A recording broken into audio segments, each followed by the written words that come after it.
বন্ধুরা, এমন বলা হয় যে সীতামাকে জীবিত অবস্থায় পাওয়া গেছে শ্রীরামের কারণে, এবং সীতামা পবিত্র অবস্থায় ফিরে এসেছিলেন কারণ রাবণের মহিলাদের উপর সম্মান ছিল বলে।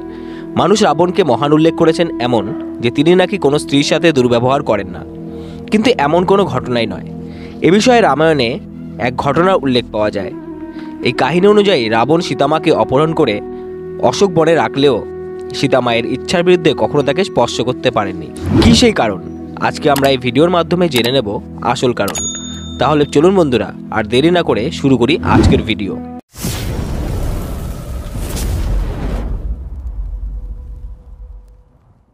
বাল্মীকি রামায়ণের উত্তরকাণ্ডে এক কাহিনীর উল্লেখ পাওয়া যায়, যা রামের জন্মের বহু বছর পূর্বের। রাবণ ত্রিভুবনের জয়ের অভিযানে বেরিয়েছিলেন। স্বর্গেও তার আধিপত্য স্থাপিত হয়। তখন কিছুকালের জন্য ভাইয়ের নগর অলাকায় বিশ্রাম নেন রাবণ। কুবেরের এই নগর ছিল হিমালয়ের কাছে। শীতল হাওয়া, মনোরম দৃশ্য ও সুগন্ধি ফুল রাবণের মন জয় করেছিল। একদা স্বর্গের অপ্সরাদের রানী রম্ভা নিজের হবু স্বামী নলকুবেরের সঙ্গে দেখা করতে যাচ্ছিলেন। তখন পথে রাবণের সঙ্গে দেখা হয় রম্ভার। রম্ভা সৌন্দর্যে মোহিত হয়ে যায় রাবণ। সেখানে রম্ভার সঙ্গে দুরাচার করার চেষ্টা করেন। তখন রম্ভা বলেন যে তার ভাই কুবেরের পুত্র নলকুবেরের হবু স্ত্রী, তাই সম্পর্কে রাবণ তার খুড়শ্বশুর। কিন্তু তা সত্ত্বেও রাবণ রম্ভার সঙ্গে দুরাচার বন্ধ করেন না।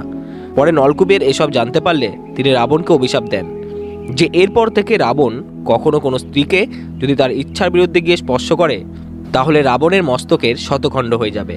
এই ঘটনা অনেক পরে সীতার স্বয়ম্বরে রামের সঙ্গে রাবণও সেখানে উপস্থিত ছিলেন। সীতাকে বিবাহ করার ইচ্ছা পোষণ করে রাবণ, কিন্তু বিধাতার লিখনের ফলে রাম ও সীতার বিবাহ সম্পন্ন হয়। তারপর রাম সীতা বনবাসে গেলে সেখান থেকে সীতাকে অপহরণ করে লঙ্কায় নিয়ে যায়।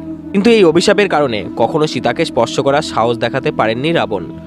বন্ধুরা, ভিডিওটি ইনফরমেটিভ লাগলে চ্যানেলটিকে অবশ্যই সাবস্ক্রাইব করে রাখুন এই ধরনের ভিডিও আরও পেতে। ধন্যবাদ।